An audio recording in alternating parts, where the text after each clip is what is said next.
니까짓게 밖에서 얼마나 번다고 내 아들 밥을 굶겨. 새벽 4시부터 밤 10시까지 일하고 돌아온 저를 시어머니는 멱살을 잡아 끌었습니다. 며느리 노릇 못할 거면 당장 이혼해.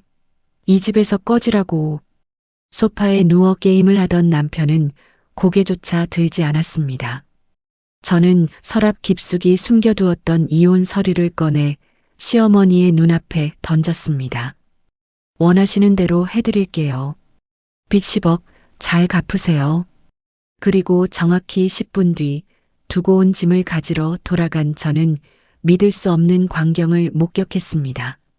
조금 전까지 이혼을 부추기던 아들이 자기 어머니의 멱살을 잡고 바닥에 내동댕이 치고 있었죠. 그날 밤 저는 빈손으로 그 집을 나왔습니다. 하지만 아무도 몰랐습니다.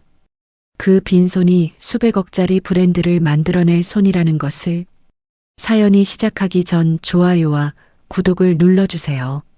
여러분의 하루가 행복과 행운이 가득하길 기원해 드리겠습니다. 오늘의 사연 시작합니다. 제 이름은 지원 32살, 올해로 결혼 4년 차에 접어들었죠. 어려서 부모님을 여의고 할머니 손에서 자랐습니다. 할머니는 시장 한 구석에서 반찬 가게를 하셨는데 저는 학교가 끝나면 곧장 가게로 달려가 할머니 옆에 쪼그려 앉아 콩나물 꼬리를 땄습니다. 중학교 때부터는 김치를 담갔고 고등학교 때는 제가 만든 멸치볶음이 단골 손님들 사이에서 제법 입소문이 났죠.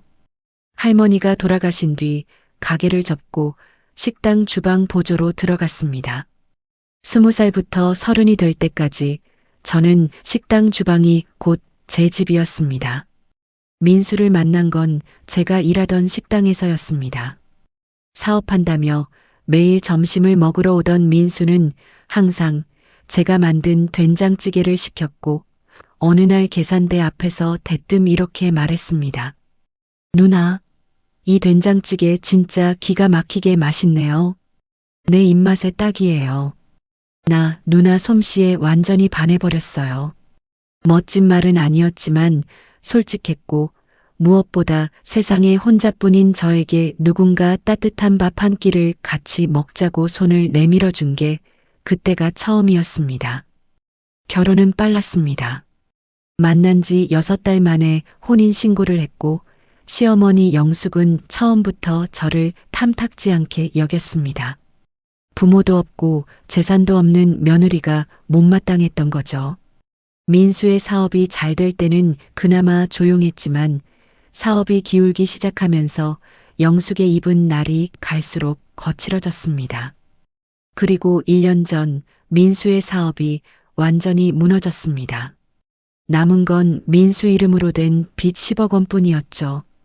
그날부터 저는 새벽 4시에 물류센터로 출근해 상하차 일을 하고 낮 11시부터 저녁 9시까지 식당 주방에서 일했습니다. 하루 18시간을 일해도 이자 갚기에 빠듯했지만 이를 악물고 버텼습니다. 오늘도 그 18시간을 마치고 집으로 돌아가는 길이었습니다. 골목 끝에 보이는 낡은 빌라의 불빛을 올려다보며 현관 비밀번호를 눌렀습니다. 문을 열자마자 익숙한 풍경이 펼쳐졌죠. 민수는 거실 소파에 드러누워 스마트폰 화면만 들여다보고 있었습니다. 저를 본 척도 안 본 척도 아닌 아예 존재 자체를 인식하지 못하는 얼굴이었습니다. 신발끈을 풀려고 허리를 숙이는데 안방 문이 벌컥 열리더니 영숙이 쏜살같이 달려왔습니다. 아이고, 이 왼수 같은 년아. 네가 사람년이야. 영숙이 제 멱살을 두 손으로 움켜쥐었습니다. 준비할 틈도 없었습니다. 고개가 앞으로 확 꺾이면서 목 뒤가 뜨겁게 당겼죠. 어머니, 아유, 숨 막혀요. 이것 좀 놓고 말씀하세요. 제가 도대체 뭘 어쨌다고 들어오자마자 사람을 잡으세요. 뭘 어째? 네가 그러고도 우리 집 며느리야? 니까짓게 밖에서 쓰레기 같은 푼돈 몇 푼 벌어온다고 유세 떠냐? 하늘 같은 내 아들이 지금 배가 고파서 속이 쓰리다는데 저녁 밥상 하나 안 차려놓고 어딜 쏘다니다 이제 기어들어와. 영숙이 멱살을 쥔 채로 저를 현관벽 쪽으로 밀어붙였습니다. 등짝이 신발장 모서리에 부딪히면서 둔탁한 통증이 퍼졌죠. 어머니, 저 억울해요. 저 오늘 새벽 4시에 나가서 물류센터에서 무거운 박스 나르고 낮에는 식당에서 하루 종일 그릇 닦다가 이제 겨우 왔어요. 저라고 밥 안 차려주고 싶어요? 당장 내일 모레 은행 이자 못 막으면 민수 씨 당장 신용불량자. 시끄러워. 어디서 시어미한테 꼬박꼬박 말대꾸야. 여자가 집구석에서 남편 밥 차리는 게 기본이지. 밥을 굶겨? 빚이고 나발이고 내 새끼 굶기는 년은 며느리 자격도 없는 년이야. 영숙이 제 멱살을 한 번 더 세게 흔들었습니다. 이가 부딪히면서 입안에 피 맛이 번졌죠. 소파 위에 민수를 봤습니다. 민수는 고개도 들지 않았습니다. 스마트폰 게임 효과음만 거실에 경쾌하게 울리고 있었죠. 이럴 거면 당장 내 아들하고 갈라서 며느리 노릇도 못하는 년 당장 내 집에서 짐 싸서 나가란 말이야. 내 아들 도장 당장 찍어줄 테니까 지금 당장 이혼해. 내 말 못 알아들어? 영숙이 침을 튀기며 소리쳤습니다. 저는 멱살을 잡힌 채로 영숙의 눈을 똑바로 들여다봤습니다. 4년입니다. 4년 동안 이 악물고 참았습니다. 새벽마다 손이 퉁퉁 붓도록 짐을 나르면서도 남의 식당에서 발이 부르트도록 뛰면서도 단 한 번도 이 사람들에게 원망의 말을 꺼낸 적이 없었습니다. 그런데 지금 인내라는 끈이 툭 하고 끊어지는 소리가 제 귓속에서 들렸습니다. 저는 영숙의 손목을 양손으로 잡고 있는 힘껏 뿌리쳤습니다. 영숙이 비틀거리며 뒤로 밀려났죠. 저는 돌아서서 안방으로 걸어 들어갔습니다. 화장대 서랍 맨 아래칸을 열었습니다. 하얀 봉투 하나가 들어 있었죠. 언젠가 올 이날을 위해 제 도장까지 미리 찍어두었던 이혼 서류였습니다. 거실로 나와 소파 위에 민수와 현관 앞에 영숙 사이에 서류를 거칠게 내던졌습니다. 네, 좋아요. 어머니가 그렇게 원하시니 당장 해드릴게요. 이혼까지껏 합시다. 여기 이혼 서류요. 영숙이 바닥에 떨어진 서류를 낚아채 들었습니다. 놀란 기색은 없었죠. 콧방귀를 한번 세게 뀌더니 민수에게 서류를 들이밀었습니다. 얼씨구, 아주 잘됐다. 이년아. 민수야, 너 당장 도장 가져와서 여기 콱 찍어버려. 꿀먹은 벙어리처럼 가만히 있지 말고 빨리 도장 안 가져오고 뭐해. 민수가 그제야 스마트폰을 내려놓고 서류를 받아들었습니다. 한숨 한 번 내쉬지 않았습니다. 서랍에서 도장을 꺼내 툭 찍더니 저한테 서류를 밀어냈죠. 아휴, 게임 흐름 다 끊겼네. 자, 찍었어. 이제 속 시원해? 짐 챙겨서 빨리 나가. 민수의 목소리에는 감정이라는 게 없었습니다. 저는 서류를 챙겨 접으며 입꼬리를 올렸습니다. 가슴 한가운데서 뜨거운 것이 치밀어 오르는데 그게 서러움인지 통쾌함인지 저도 알 수 없었습니다. 민수 씨, 그리고 어머니.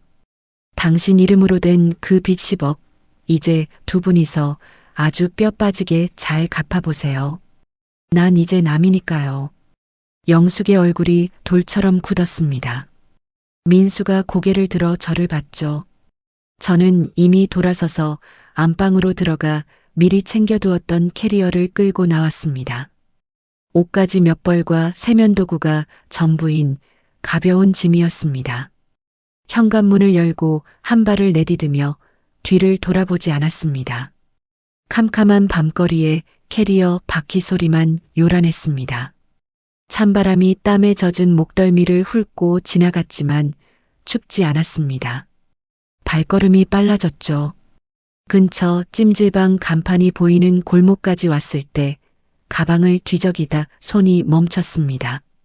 내일 식당에서 알바비를 정산받으려면 통장과 신분증이 필요한데 그게 든 파우치를 화장대 위에 두고 온 겁니다.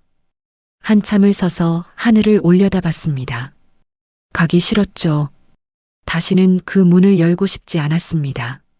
하지만 내일 당장 먹고 살 돈이 거기 있었습니다. 저는 발길을 돌렸습니다. 집을 나선 지 꼭 10분 만에 다시 그 낡은 빌라 앞에 섰습니다. 도어락 비밀번호를 최대한 조용히 눌렀습니다. 현관문이 살짝 열렸죠. 중문 틈으로 거실이 보였습니다. 민수가 소파에 앉아 이혼 서류를 펼쳐들고 있었죠.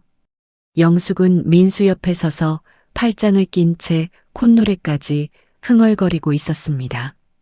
승리자의 표정이었죠. 민수가 서류를 한 장 넘겼습니다.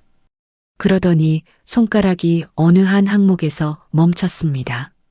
눈이 천천히 커지더니 서류를 쥔 손끝이 파르르 떨리기 시작했죠. 엄마, 왜 뭔데? 이거 재산하고 빚 나누는 거 여기 보여? 민수가 서류를 들어 영숙의 눈앞에 가져다 댔습니다. 영숙이 고개를 빼며 글씨를 훑었죠. 그래서 뭐 어쨌다고. 이혼하면 10억이 전부 내 거야. 내 이름으로 빌린 거니까 전부 다 한 푼도 안 나눠지고 내가 다 갚아야 돼. 민수의 목소리가 갈라졌습니다. 서류를 쥔 손에 힘이 들어가 종이가 구겨졌죠. 그년이 이자 내주던 것도 이제 끝이야. 엄마, 끝이라고. 영숙의 콧노래가 뚝 끊겼습니다.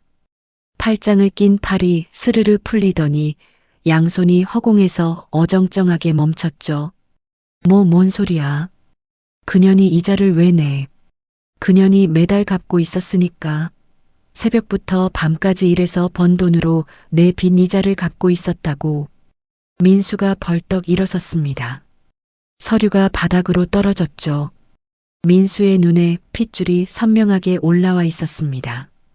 근데 엄마가 그년 쫓아냈잖아. 이혼하라고 난리를 쳤잖아. 내가 언제 너를 위해서 그런 거지. 내가 뭘 잘못했다고 그래. 영숙이 뒷걸음질을 쳤습니다. 민수가 성큼 다가갔죠. 영숙의 잠옷깃을 두 손으로 움켜쥐었습니다. 조금 전 영숙이 저에게 했던 것과 똑같은 모양이었습니다. 엄마 때문이야. 엄마 때문에 나 10억 빚쟁이 됐어. 이 자식이 애미한테 손을 대. 손은 엄마가 먼저 댔잖아. 멱살 잡고 쫓아낸 게 누군데. 민수가 영숙을 바닥으로 밀어 넘겼습니다. 영숙의 등이 거실 바닥에 쿵 하고 부딪혔죠. 영숙이 비명을 질렀습니다. 아이고, 이 패륜아. 네 애미를 바닥에 내동댕이 쳐. 평생을 네 뒷바라지 하느라 허리가 휜 애미를. 뒷바라지는 무슨. 엄마가 한 게 뭐야. 며느리 구박하고 내 밥 타령이나 하고. 민수가 머리를 쥐어뜯으며 거실을 빙빙 돌았습니다. 영숙은 바닥에 주저앉은 채 치마를 끌어안고 울음을 터뜨렸죠. 10억을 어떻게 갚아. 이자만 매달 몇백인데 어떻게.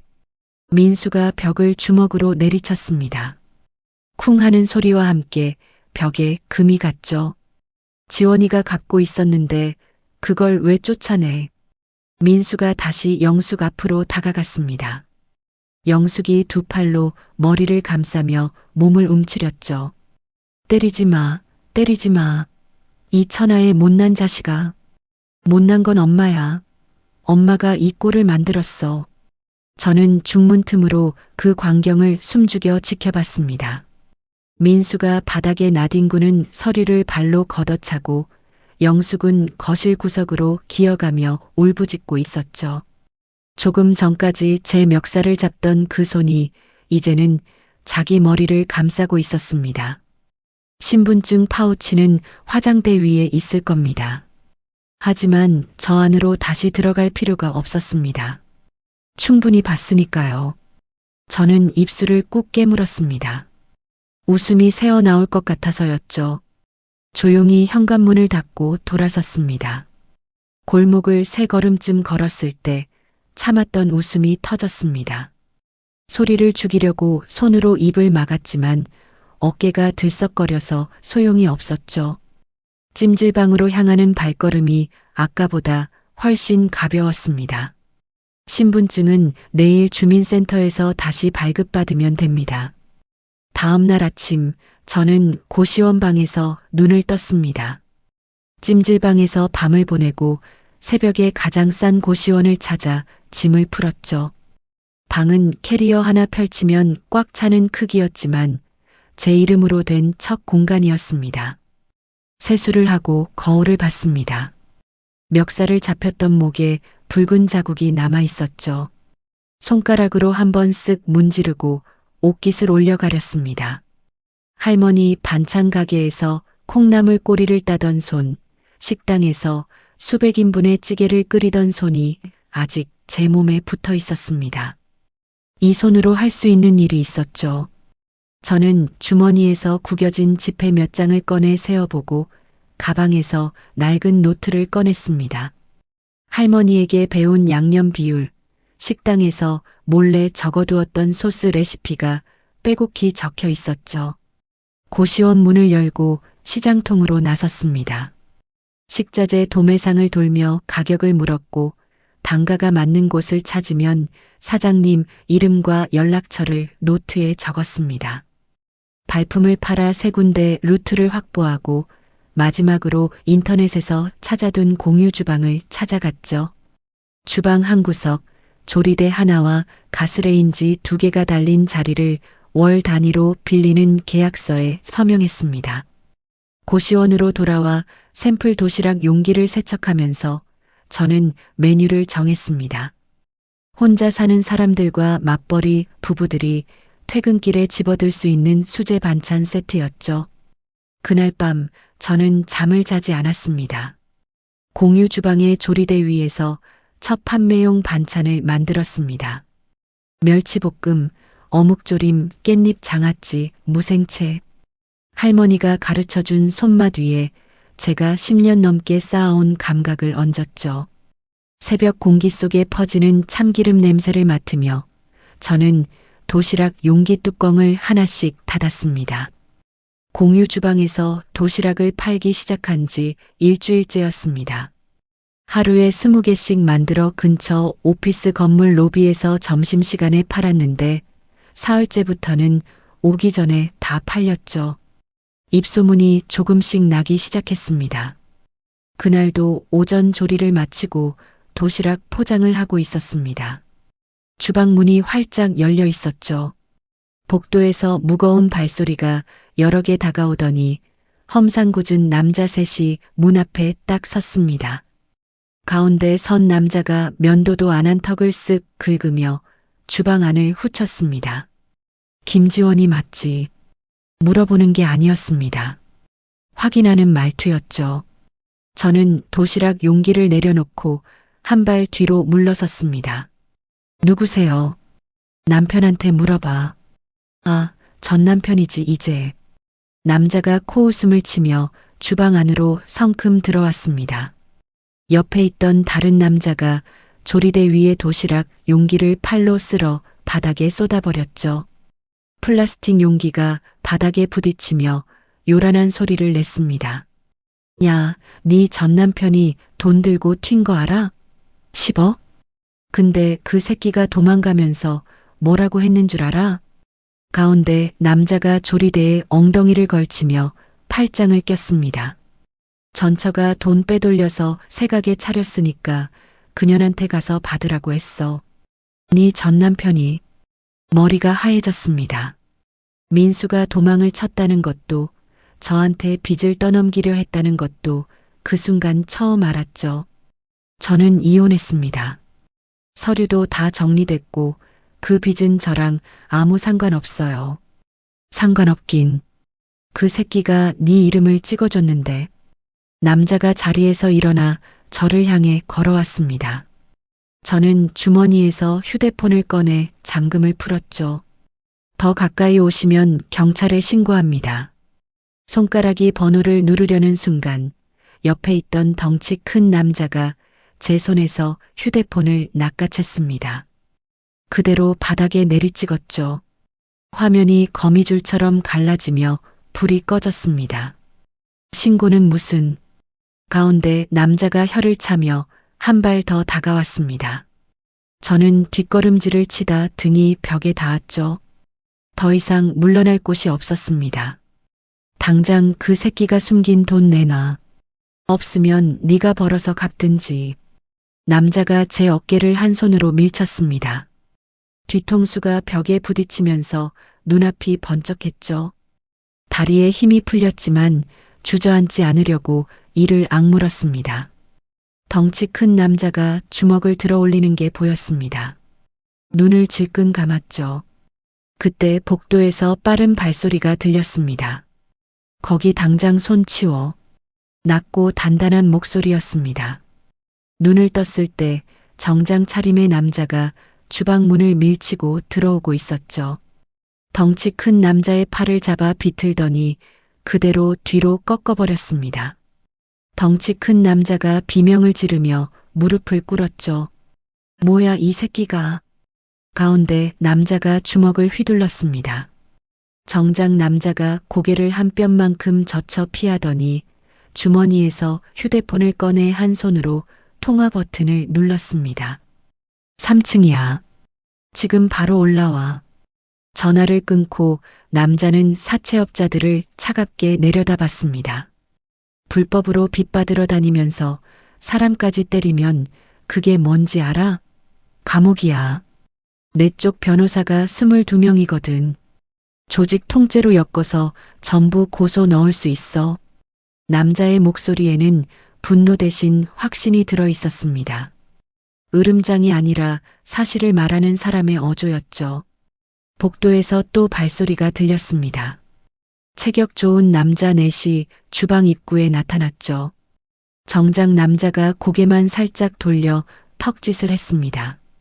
가운데 남자의 얼굴이 일그러졌습니다. 옆에 사채업자 둘은 이미 문 쪽을 힐끔거리고 있었죠. 그 전 남편이란 놈 기필코 찾아서 죽여버린다. 가운데 남자가 침을 뱉으며 내뱉었습니다. 셋은 수행원들 사이를 비집고 허겁지겁 주방을 빠져나갔죠. 발소리가 완전히 사라진 뒤에야 제 다리가 풀렸습니다. 벽을 짚고 천천히 바닥에 주저앉았죠. 손끝이 떨리는 게 멈추지 않았습니다. 정장 남자가 바닥에 흩어진 도시락 용기를 하나씩 주워 조리대 위에 올려놓았습니다. 깨진 제 휴대폰도 집어서 조리대 한쪽에 가지런히 놓았죠. 괜찮아요? 머리 부딪힌 데는 없고요? 괜찮습니다. 감사합니다. 목소리가 제대로 나오지 않았습니다.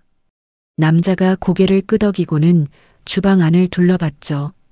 엉망이 된 조리대 한편에 사채업자들이 건드리지 못한 도시락 2개가 남아 있었습니다. 뚜껑이 단단히 닫혀 있어서 쏟아지지 않은 거였죠. 남자가 도시락 하나를 집어들었습니다. 뚜껑을 열더니 안에 든 반찬을 유심히 들여다봤죠. 멸치볶음을 젓가락으로 하나 집어 입에 넣었습니다. 씹던 움직임이 멈췄습니다. 남자가 고개를 돌려 저를 봤죠. 눈이 커져 있었습니다. 이거 직접 만든 거예요? 네. 남자가 깻잎 장아찌를 하나 더 집어 먹었습니다. 어묵조림까지 맛보더니 젓가락을 내려놓고 양복 안주머니에서 명함을 꺼냈죠. 저는 이도진이라고 합니다. 외식 프랜차이즈 회사를 운영하고 있어요. 명함을 받아들었습니다.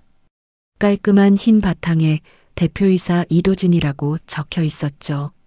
도진이 도시락을 다시 한번 내려다보며 입을 열었습니다. 내일 시간 되면 한번 만나서 이야기할 수 있을까요? 이 반찬 얘기로요. 다음 날 아침 8시 도진이 알려준 주소로 찾아갔습니다. 강남 한복판에 있는 12층짜리 빌딩이었죠. 로비에서부터 다리가 후들거렸습니다. 엘리베이터를 타고 꼭대기층에 내리니 반질반질한 복도 끝에 대표실 문이 보였습니다. 노크를 하자 안에서 들어오라는 소리가 들렸죠. 문을 열었을 때 도진은 통유리 창 앞에 서서 커피를 마시고 있었습니다. 왔어요? 앉아요. 도진이 소파를 가리키며 맞은편에 앉았습니다. 테이블 위에 서류 한 묶음이 놓여 있었죠. 어제 그 반찬 밤새 생각했어요. 도진이 커피잔을 내려놓으며 말했습니다.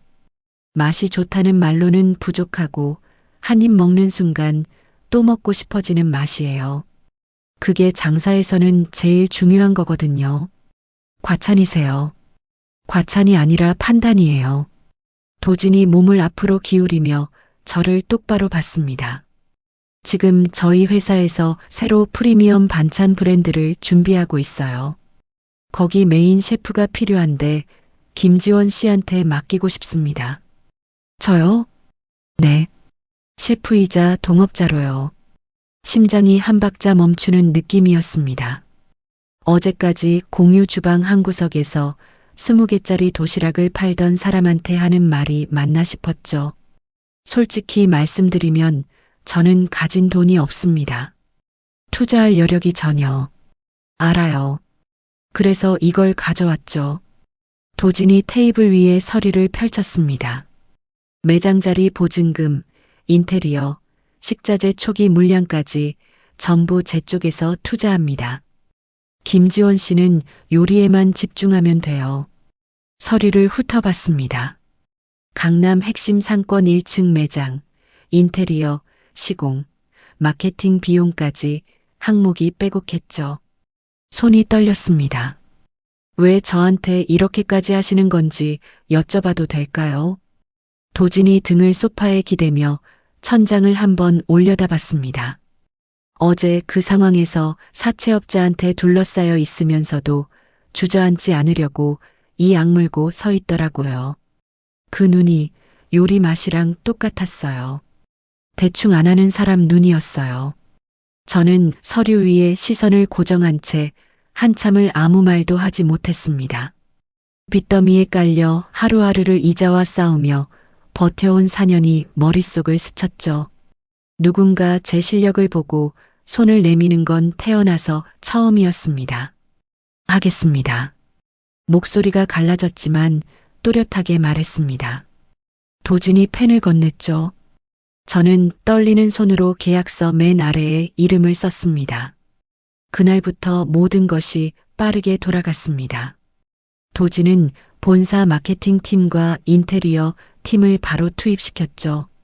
유동인구가 가장 많은 사거리 코너의 1층 상가에 공사가 시작됐습니다. 저는 매일 밤 도진과 나란히 앉아 메뉴를 다듬었습니다. 조리대 위에 수십 가지 반찬을 늘어놓고 하나씩 맛을 봤죠. 이 우엉조림은 단맛이 너무 앞서요. 간장 비율을 좀 줄여봐요. 도진이 젓가락을 내려놓으며 말했습니다. 저는 고개를 저었죠. 단맛이 앞서야 밥 없이 반찬만 사가는 손님도 만족해요. 제가 10년 넘게 주방에서 본 건데 단맛 반찬이 재구매율이 제일 높아요. 근데 프리미엄 라인이잖아요. 너무 달면 싸구려 느낌이. 싸구려가 아니라 중독성이에요. 도진이 저를 빤히 보다가 우엉조림을 한 젓가락 더 집어먹었습니다. 씹더니 고개를 천천히 끄덕였죠. 알겠어요. 이건 김지원 씨 말이 맞네. 그런 충돌이 매일 있었습니다. 포장 용기 크기를 놓고 1시간을 다투기도 했고 배달 동선 때문에 목소리가 높아진 적도 있었죠. 하지만 다투고 나면 도진은 항상 제 앞에 커피 한 잔을 슬쩍 놓아두었고 저는 그 커피를 마시며 다음 메뉴 시식을 준비했습니다. 다투는 방식이 민수와는 달랐습니다. 의견이 부딪히는 건 서로 진심이기 때문이었죠. 공사가 끝난 날 저는 매장 앞에 섰습니다. 번쩍이는 간판에 지원 반찬이라는 4글자가 선명하게 박혀 있었죠. 제 이름이었습니다. 태어나서 처음으로 제 이름이 간판에 올라간 겁니다. 눈물이 나올 것 같아서 고개를 들어 하늘을 봤습니다. 울어요? 도진이 옆에 서서 물었죠. 안 울어요. 눈이 빨간데 바람 때문이에요. 도진이 웃지 않았습니다. 그냥 제 어깨를 한번 가볍게 두드리고 매장 안으로 먼저 들어갔죠. 그 손이 따뜻했습니다. 그랜드 오픈 당일 아침 7시부터 가게 앞에 줄이 섰습니다. 도진이 오픈 2주 전부터 돌린 동네 맘카페 후기와 시식 이벤트가 제대로 먹힌 거였죠. 대기표 번호가 50번을 넘기자 저는 앞치마 끈을 고쳐 묶고 조리대 앞에 섰습니다. 포장을 하고 계산을 하고 다시 조리대로 돌아가는 걸 쉬지 않고 반복했습니다. 정신이 없었죠. 빈 용기를 집으려고 고개를 든 순간 계산대 너머에서 도진과 눈이 마주쳤습니다. 도진이 손님에게 고개를 숙여 인사하면서도 저를 보며 환하게 웃고 있었죠. 저도 웃었습니다. 4년 동안 잊고 살았던 웃음이 얼굴에 번지는 게 느껴졌습니다. 가게를 연 지 6개월이 지났습니다. 매일 새벽 5시에 주방에 불을 켜고 반찬을 만들기 시작하면 오후 3시쯤이면 준비한 물량이 바닥났죠. 늦게 온 손님들이 빈 진열대를 보고 아쉬운 얼굴로 돌아가는 일이 매일 반복됐습니다. 직원을 5명 뽑았습니다. 조리 보조 셋, 포장 둘이었죠. 매장도 옆칸을 터서 2배로 넓혔습니다. 동네 맘카페에서 시작된 입소문이 이제는 전국 맛집 검색에 올라올 정도가 됐죠. 매일 저녁 마감 후에 매출 정산을 했습니다. 통장 잔고를 확인할 때마다 숫자가 달라져 있었죠. 새벽 물류센터에서 상하차 일을 하며 받던 일당의 수십 배가 하루에 들어왔습니다. 도진은 바쁜 와중에도 거의 매일 저녁 가게에 들렀습니다. 직원들이 퇴근하고 텅 빈 매장에서 둘이 마감 정산을 하는 게 하루의 마지막 일과가 됐죠. 오늘 또 최고 매출이에요. 도진이 계산기를 두드리며 말했습니다. 저는 행주로 조리대를 닦다가 손을 멈췄죠. 실감이 안 나요. 반년 전에는 고시원에서 도시락 용기 씻고 있었는데 실감 안 나도 통장은 실감하잖아요. 도진이 영수증 묶음을 탁 내려놓으며 웃었습니다. 저도 행주를 어깨에 걸치고 맞은편 의자에 앉았죠. 김지원 씨, 내일 정기 휴무일이죠. 네. 오랜만에 늦잠이나 자려고요. 늦잠 말고 나 좀 만나요. 무슨 미팅이요? 미팅 아니고 그냥 가고 싶은 데가 있어요. 도진이 그 말만 하고 가게에 불을 껐습니다. 다음 날 아침 도진의 차를 타고 2시간을 달렸습니다. 도착한 곳은 외곽의 한적한 바닷가였죠. 평일이라 사람이 거의 없었습니다. 파도 소리만 모래사장을 채우고 있었습니다. 여기 어떻게 알았어요? 예전에 혼자 머리 식히러 자주 왔어요. 아무도 없어서 좋거든요. 도진이 구두를 벗고 모래 위를 걸었습니다. 저도 운동화를 벗어들고 나란히 걸었죠. 차가운 모래가 발가락 사이로 파고들었습니다. 한참을 말없이 걸었습니다. 파도가 밀려와 발등을 적시고 빠져나가기를 몇 번이나 반복했죠. 지원 씨, 도진이 먼저 입을 열었습니다. 바다를 보고 있었죠. 처음에 그 공유 주방에서 사채업자들한테 둘러싸여 있을 때 솔직히 지나칠 수도 있었어요. 그런데요? 근데 문틈으로 봤는데 벽에 등이 붙어 있으면서도 눈을 안 감더라고요. 무서우면 눈을 감잖아요, 보통. 근데 눈을 부릅뜨고 사채업자 얼굴을 똑바로 보고 있었어요. 도진이 걸음을 멈추고 저를 돌아봤습니다. 그 눈 보고 반했어요. 꺾이지 않는 사람이구나. 이 사람은. 바람이 머리카락을 흩날렸습니다. 심장이 세게 뛰었죠. 입술을 깨물었습니다. 민수와 이혼하고 나서 저는 누군가를 다시 믿는 게 겁났습니다. 4년 동안 모든 걸 쏟아부은 사람이 소파에 누워 게임이나 하고 있던 기억이 몸에 배어 있었죠. 도진에게 마음이 기울 때마다 일부러 선을 그었습니다. 사업 파트너니까, 고마운 사람이니까 거기까지만이라고 스스로에게 말했죠. 그런데 6개월이었습니다. 도진은 매일 저녁 가게에 와서 마감을 도왔고 제가 과로로 손목이 부었을 때 말없이 파스를 사다 조리대 위에 올려놓았고 메뉴 때문에 다투고 나면 항상 먼저 커피를 내렸습니다. 말이 아니라 행동이 쌓여온 시간이었죠. 도진 씨, 네, 나도요. 그 말이 전부였습니다. 도진이 웃었죠. 저도 웃었습니다. 도진이 제 손을 잡았고 저는 뿌리치지 않았습니다. 돌아오는 차 안에서 도진이 운전대를 잡은 채 말했습니다. 다음 분기에 전국 백화점 입점 추진하려고요. 지원 반찬을 프랜차이즈로 키울 거예요. 갑자기 분위기가 확 바뀌었네. 원래 일 얘기가 제일 편해요. 나도. 우리는 동시에 웃었죠. 며칠 후 본사 대회의실에서 1분기 결산 보고가 열렸습니다. 도진이 스크린 앞에 서서 지원 반찬의 매출 그래프와 전국 백화점 입점 계획, 대형마트 팝업 스토어 일정을 발표했죠. 회의실 가득 앉은 본사 임직원들이 고개를 끄덕이며 자료를 넘겼습니다. 이 브랜드의 핵심은 맛입니다. 그리고 그 맛을 만드는 사람을 소개하겠습니다. 도진이 저를 단상으로 불렀습니다. 일어서서 앞으로 걸어가는 동안 다리가 떨렸죠. 스크린에 제 얼굴과 지원 반찬 로고가 나란히 떠 있었습니다. 안녕하세요.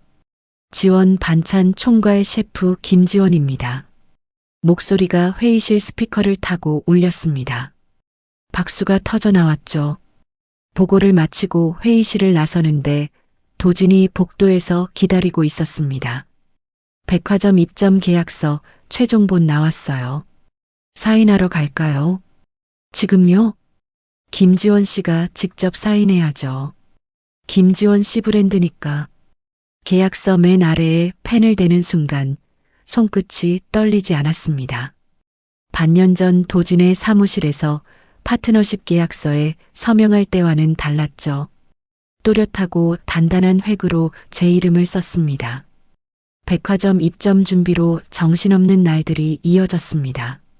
새 포장 디자인을 확정하고 납품 일정을 짜고 백화점 위생 기준에 맞춰 주방 설비를 추가로 들여놓느라 하루가 24시간도 모자랐죠. 그날도 오후 납품 물량을 체크하고 있었습니다. 가게 문 앞에 승합차 한 대가 서더니 조끼를 입은 사람 넷이 우르르 내렸죠. 구청 위생과 직원들이었습니다. 지원 반찬 대표 김지원 씨 맞으시죠? 앞에 선 직원이 공무원증을 들어보이며 말했습니다. 네, 맞습니다. 오늘 아침에 민원이 접수됐습니다. 여기서 판매한 젓갈 포장 안에서 칼날 조각하고 벌레가 나왔다는 신고요. 네, 그게 무슨 말씀이세요? 사진도 같이 접수됐습니다.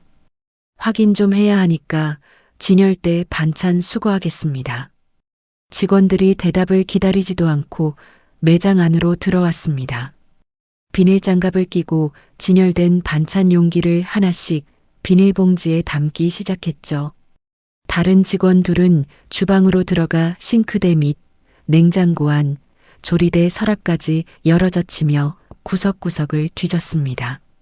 저희 매장에서 그런 일이 있을 수가 없습니다. 매일 아침 위생 점검을 하고 일단 조사 결과 나올 때까지 영업 정지 예고 처분 들어갑니다. 직원이 서류 한 장을 내밀었습니다.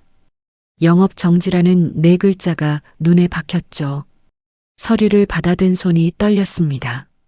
직원들이 빠져나간 뒤 휴대폰을 열었습니다. 지역 커뮤니티 앱에 접속하자마자 제일 위에 뜬 글이 눈에 들어왔죠. 성공에 눈이 멀어서 위생은 쓰레기통에 처박았나 봅니다. 글에 사진이 4장 붙어 있었습니다. 밀폐 포장된 젓갈 용기 안에 녹슨 칼날 조각과 죽은 바퀴벌레가 선명하게 찍혀 있었죠. 조회수가 이미 3만을 넘기고 있었습니다. 댓글에는 욕설과 비난이 끝없이 달렸죠. 그때 매장 유리문이 벌컥 열렸습니다. 여기서 산 반찬 먹고 우리 애가 토했어. 당장 환불해.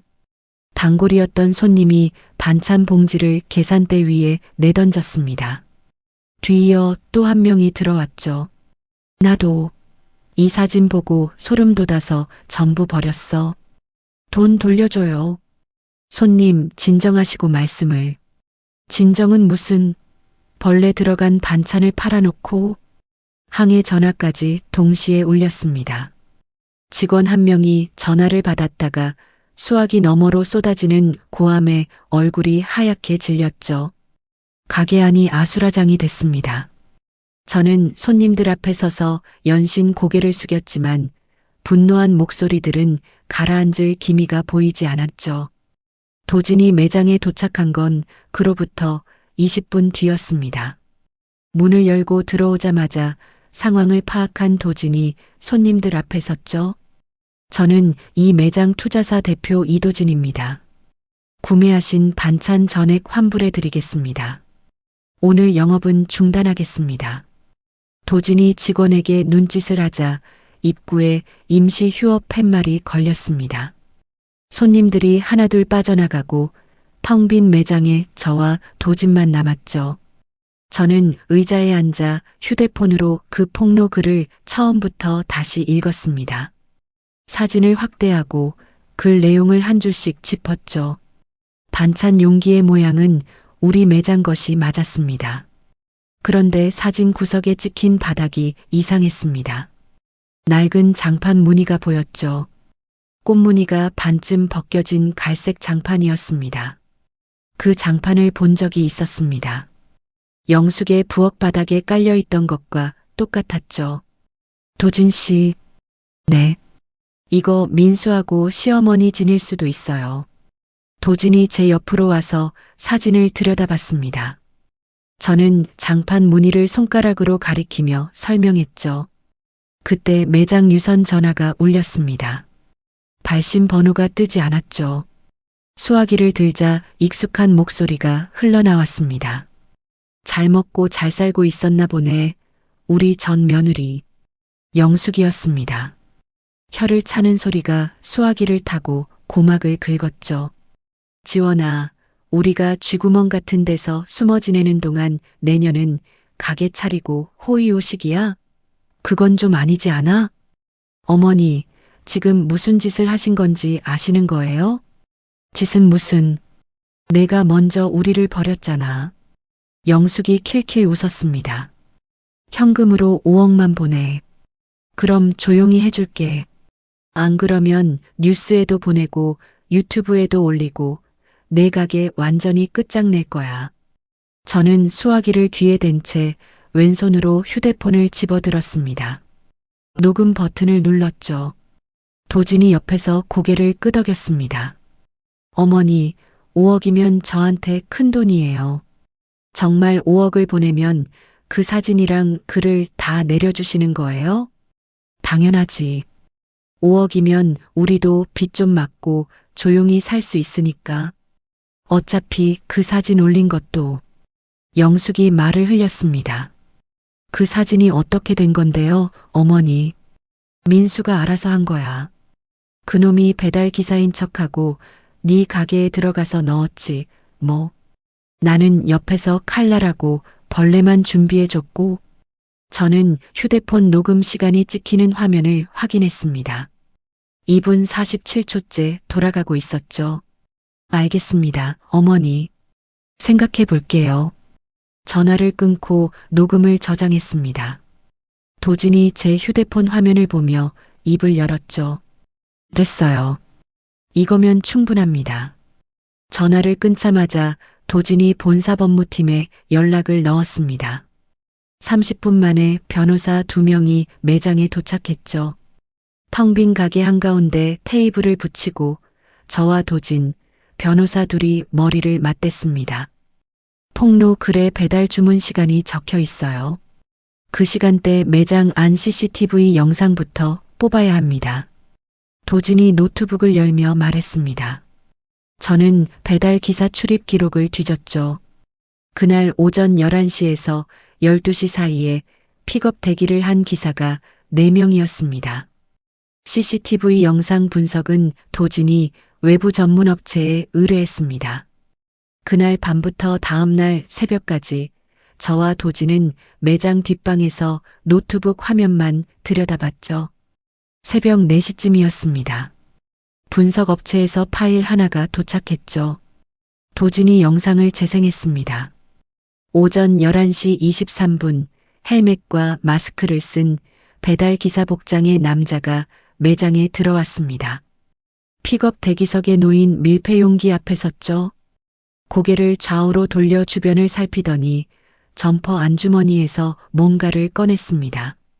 포장지 틈새에 손가락을 밀어 넣어 벌린 뒤 안에 작은 것을 떨어뜨렸죠. 그리고 테이프를 다시 눌러 붙이고 아무 일도 없었다는 듯 매장을 빠져나갔습니다. 영상을 멈추고 확대했습니다. 마스크 위로 드러난 눈과 이마가 화면에 크게 잡혔죠. 민수였습니다. 이마 왼쪽에 있는 오래된 흉터가 선명했습니다. 이 영상이랑 아까 녹음 파일, 이 2개면 됩니다. 변호사가 고개를 끄덕이며 말했죠. 날이 밝자마자 저는 도진과 함께 관할 경찰서로 갔습니다. 협박 통화 녹취록과 CCTV 영상을 담은 저장 장치를 수사관에게 건넸죠. 영상 속 인물이 제 전남편 김민수이고 전화 목소리는 전 시어머니 박영숙입니다. 이물질을 저희 매장 반찬에 넣고 그걸 빌미로 5억을 요구했습니다. 수사관이 녹취록을 재생하고 영상을 확인하더니 바로 수사팀을 소집했습니다. 협박 전화가 걸려온 기지국 위치를 추적하기 시작했죠. 저는 경찰서에서 나와 그 길로 다음 일을 벌였습니다. 가만히 앉아서 수사 결과를 기다리는 건 제 성격이 아니었죠. 도진의 본사 홍보팀을 통해 뉴스 기자, 색과 유명 유튜버 둘에게 연락을 돌렸습니다. 민수의 CCTV 영상, 영숙의 협박 녹취록, 매장 위생 점검 기록 전부 정리해서 보냈죠. 이틀 뒤 저녁 뉴스에 보도가 나갔습니다. 전남편 전처 성공에 앙심 품고 반찬가게 이물질 자작극이라는 제목이었죠. 유튜브에도 영상이 올라갔습니다. 이틀 만에 조회수가 500만을 넘겼죠. 댓글 흐름이 완전히 뒤집혔습니다. 악덕 반찬가게를 욕하던 사람들이 사과 댓글을 달기 시작했고 저를 응원하는 글이 쏟아졌죠. 같은 날 경찰에서 연락이 왔습니다. 변두리 여관에서 민수와 영숙을 체포했다는 소식이었죠.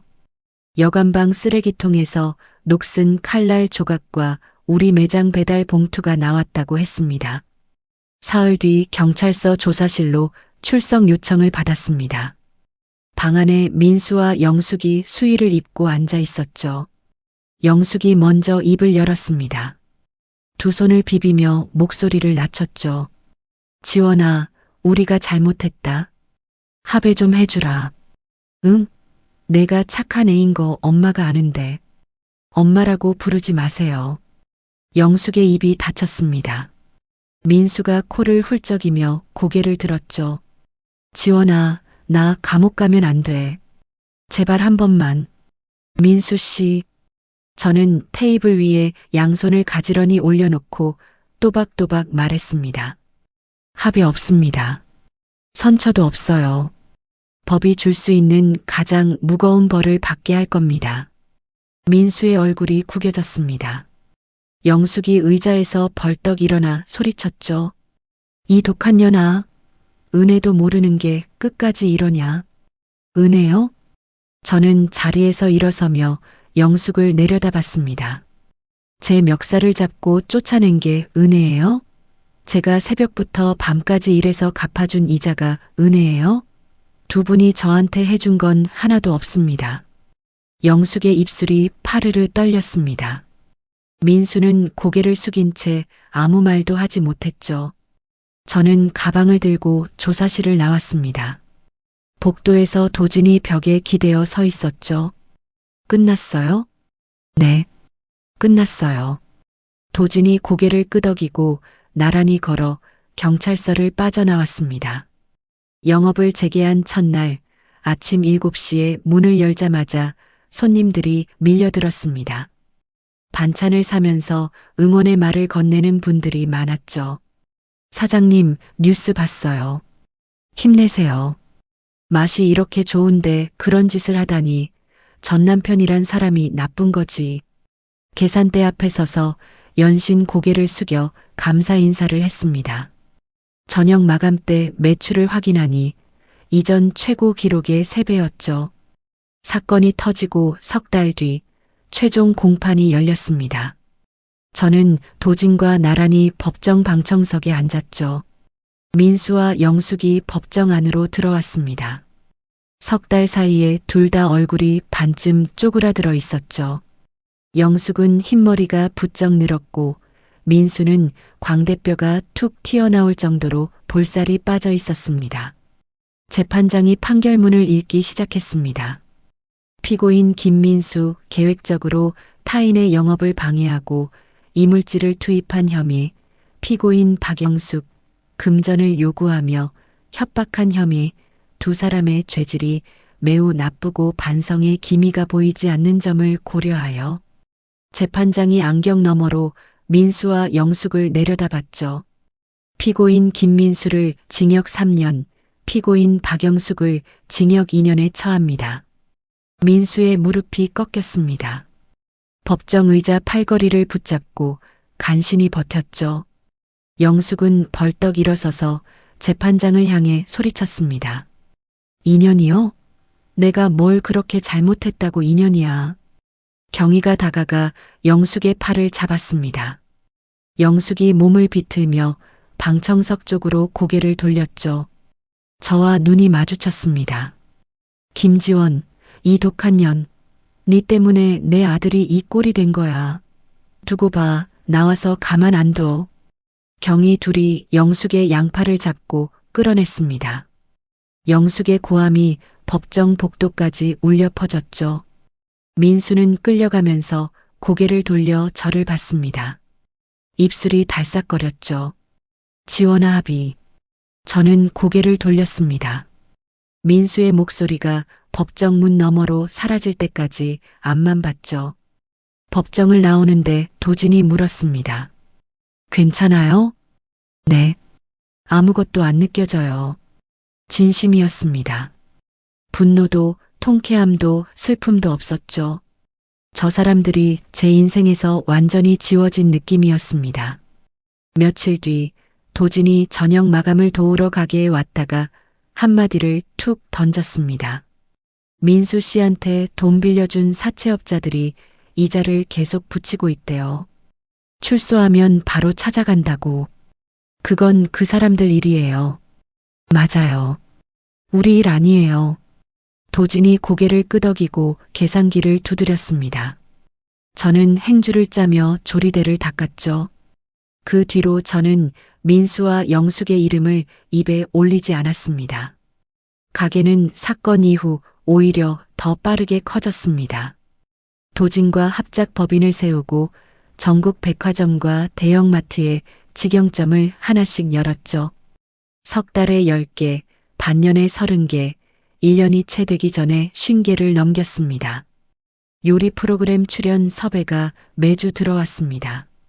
창업 강연 요청도 끊이지 않았죠. 단상에 서서 마이크를 잡을 때마다 같은 이야기를 했습니다. 저는 새벽 4시에 물류센터에서 짐을 나르던 사람이었습니다. 가진 건 손맛 하나뿐이었어요. 객석에서 고개를 끄덕이는 얼굴들을 볼 때마다 가슴이 뜨거워졌죠. 화창한 봄날이었습니다. 도진이 아침부터 어디론가 데려간다며 차에 태웠죠. 도착한 곳은 낯익은 건물이었습니다. 처음 공유 주방을 빌려 도시락을 만들었던 그 상가 건물이었죠. 이 건물 우리가 샀어요. 네. 여기를 요리 배우고 싶은 사람들한테 무료로 빌려주는 센터로 만들 거예요. 돈 없어서 시작 못하는 사람들한테요. 건물 입구에 현수막이 걸려 있었습니다. 지원 반찬 요리 인큐베이팅 센터 개관식이라고 적혀 있었죠. 개관식에 취재진이 잔뜩 몰려왔습니다. 단상에 오르자 카메라 플래시가 사방에서 터졌죠. 이 건물은 제가 바닥에서 다시 시작한 곳입니다. 그때 저를 믿고 손을 내밀어 준 사람이 있었기 때문에 오늘 이 자리에 설 수 있었어요. 저는 객석 맨 앞줄에 앉은 도진을 봤습니다. 제 파트너이자 제가 가장 아끼는 사람, 이도진 대표님께 감사드립니다. 도진이 자리에서 일어나 가볍게 고개를 숙였습니다. 박수가 쏟아졌죠. 단상에서 내려오자 도진이 다가왔습니다. 사람들이 둘러싼 가운데 도진이 제 손을 잡았죠. 양복 안주머니에서 작은 상자를 꺼냈습니다. 지원 씨, 상자를 열자 반지가 빛났습니다.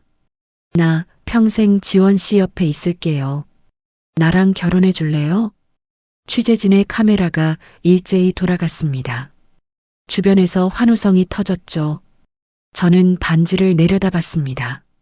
손끝이 떨렸죠. 고시원 방에서 새벽마다 반찬을 포장하던 손, 사채업자에게 멱살 잡히고도 버텼던 손, 그 손 위에 도진이 반지를 끼워 주었습니다. 네. 한 글자였지만 목소리가 갈라졌습니다. 도진이 저를 안았죠. 등을 감싸는 팔이 단단하고 따뜻했습니다. 카메라 플래시가 쉴 새 없이 터지는 가운데 저는 도진의 어깨에 얼굴을 묻고 눈물을 훔쳤습니다. 지원의 이야기가 끝났습니다. 새벽 4시에 물류센터로 출근하고 낮에는 식당 주방에서 일하고 밤에 돌아오면 멱살이 잡히던 여자. 그 여자의 손에 남은 건 옷가지 몇 벌이 든 캐리어 하나뿐이었습니다. 누군가는 말할 겁니다. 운이 좋았다고, 도진을 만난 게 기적이었다고. 하지만 저는 조금 다르게 봅니다. 도진이 그날 공유 주방을 지나치지 않은 건 지원이 사채업자 앞에서 눈을 감지 않았기 때문이었습니다. 바닥에 주저앉지 않고 서 있었기 때문이었죠. 기회는 포기하지 않는 사람 앞에 서는 법이니까요. 지원은 특별한 사람이 아니었습니다.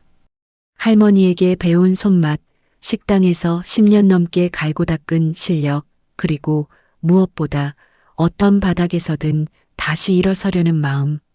그게 지원이 가진 전부였고 그게 전부를 바꿨습니다. 지금 이 이야기를 듣고 계신 분 중에 혹시 바닥이라고 느끼는 분이 계시다면 지원의 이야기를 기억해 주세요. 끝이라고 생각한 그 자리가 시작이 될 수도 있습니다. 이야기를 끝까지 들어주신 분이 계시다면 잘 들었다고 댓글 하나만 남겨주세요. 감사합니다.